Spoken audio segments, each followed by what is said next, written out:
As part of my job here, I spend a lot of time answering questions and enforcing park rules. No, you can't soak in the hot pools, I say. Yet my friends and I know the locations of the very best, and we laugh and soak under winking stars. Never get too close to a grizzly bear, I warn the visitors. Yet here Dave and I are, driving toward the clearing, the soft muddy dirt quieting our approach. It is early evening. The lodgepole pines crowd the road, blocking out the angled light.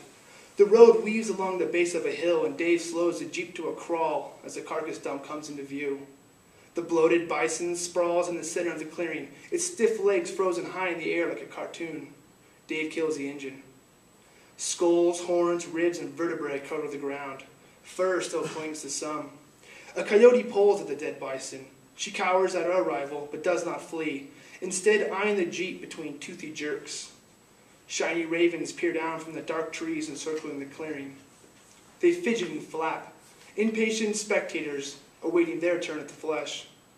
A familiar sweet and nauseating odor fills the jeep. Flies swarm the truck, bouncing off the windows. We watch the scene for a moment, disappointed that a bear is not there. Time to go. Dave reaches toward the ignition.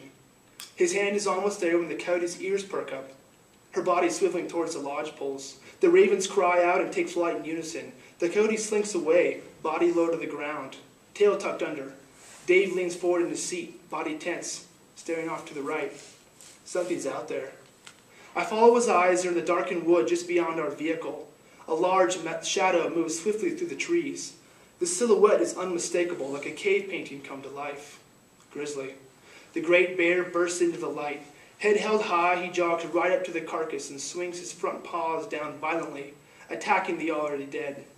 The stiff legs jiggle. Within moments, the grizzly opens the bison, his shoulders, head, and neck immediately slick with entrails and blood. At times, he rears far into the air and pounds down, cracking the ribs. He scoops his front paw deep into the body cavity and pulls out the purple stomach lining. Jesus Christ, one of us says. It might have been me. Most of the really large grizzlies I've seen, the truly frightening ones, are never quite as tall as I thought they'd be, but they're long, thick and long.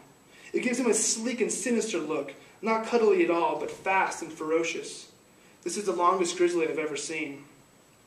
The side of the grizzly flows straight from my eyes, down my spinal cord, and into my bloodstream. At one point, I realize my body is completely flexed, my head thrust forward, my neck strained. Dave is much the same. His knuckles bulge as he grips the steering wheel. As I watch the bear feed, awestruck, a sudden realization stabs through the haze. I turn to Dave. How are we going to leave? Dusk creeps into the clearing. It appears the grizzly will be feeding for some time.